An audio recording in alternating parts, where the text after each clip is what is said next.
Bonjour à toutes et à tous. Eh bien, je reviens sur la petite vidéo que j'avais faite, c'est ma dernière en fait, que j'avais faite sur une interrogation d'un internaute qui voulait faire un montage amplificateur de 3, mais uniquement pour des tensions continues et pour des tensions, on va dire, assez élevées. En fait, il voulait passer d'environ 20 volts à 60 volts et sans utiliser d'ampli opérationnel. Donc je suis d'abord parti d'un schéma qui avait été proposé par un autre internaute et ensuite j'ai essayé de le modifier à ma façon. Bon, j'aime bien travailler sur des structures de schéma dont je sais qu'ils ont fait leurs preuves, mais après j'aime bien les travailler un peu à ma façon. Et dans un premier temps, c'est plus un jeu qu'autre chose pour voir un petit peu l'influence des paramètres, des résistances, des transistors, etc. sur la finalité du montage. Et voilà, donc je suis arrivé à ce montage-là. Alors j'ai essayé de le faire en n'utilisant qu'un seul transistor. Bon, j'arrivais vraiment pas à quelque chose. J'arrivais à des résultats, mais pas à quelque chose de parfait. Enfin loin d'être parfait, quoi. Donc je pars toujours de transistors un petit peu classiques au départ. Donc j'ai deux transistors, un NPN, donc j'ai pris un 2N2222, et un PNP, j'ai pris un 2N2905. Le montage est alimenté en 65 volts. Voilà, la sortie est ici sur Q3. Le signal d'attaque vient sur la base du transistor Q2 et il y a une petite diode qui est rajoutée ici avec sa polarisation. La résistance est assez élevée puisqu'on est quand même alimenté en 65 volts avec sa résistance de polarisation pour toujours ici avoir une tension de seuil de jonction venant un peu compenser celle-là.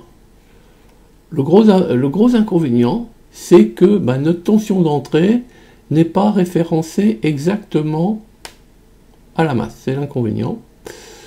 Bon, c'est aussi l'inconvénient d'utiliser des transistors sur des tensions continues. On va toujours avoir affaire à ces jonctions un petit peu embêtantes. Voilà un peu ce que ça donne.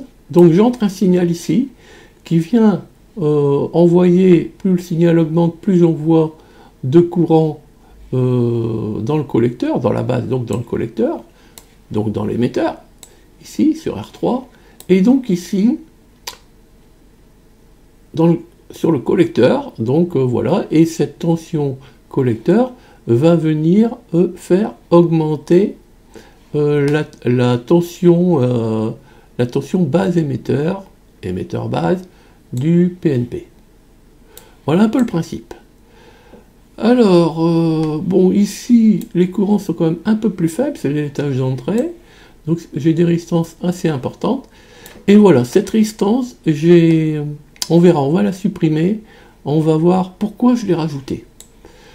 Voilà, donc ici, sur V2, le signal d'entrée, eh bien c'est une rampe qui va de 0 à 20 volts, et là, on a la tension de sortie.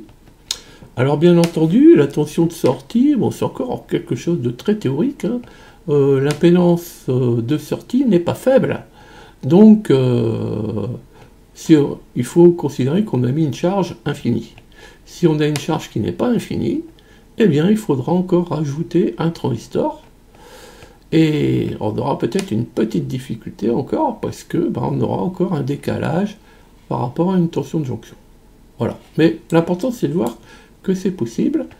Donc on va simuler.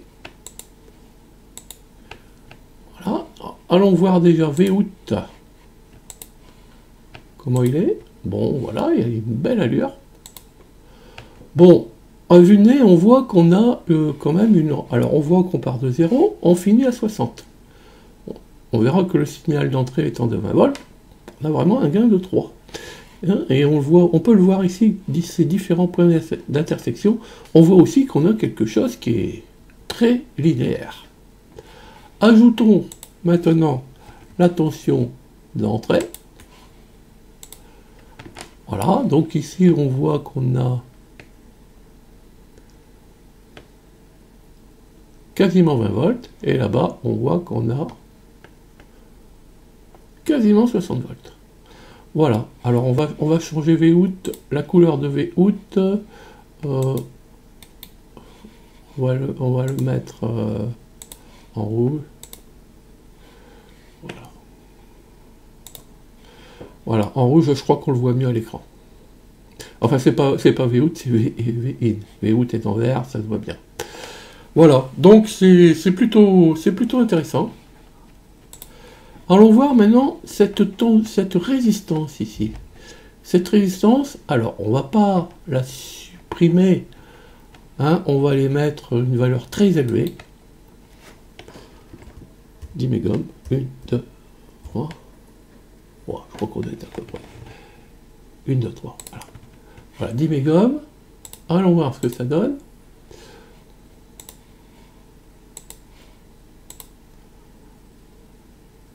Voilà, donc plus j'augmente cette résistance, eh bien, bon, on le voit pas ici, bon, déjà, on voit que je diminue sur le gain, première chose.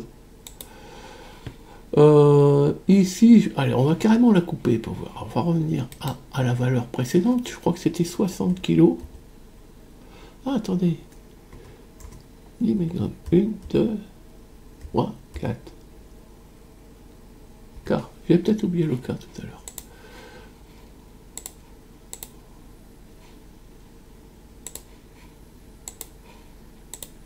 Voilà, oui, j'avais pas le résultat attendu.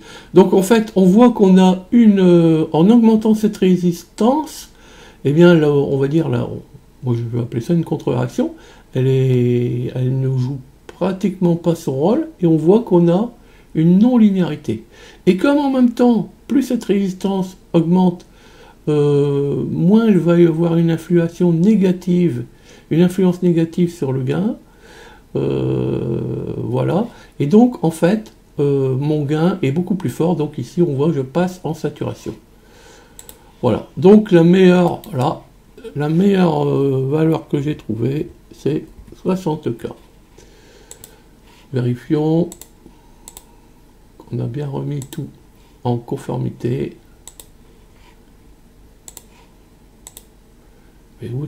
Et voilà. Donc voilà ce petit montage. Bon, on a bien vu qu'on a un gain. On a un gain de 60.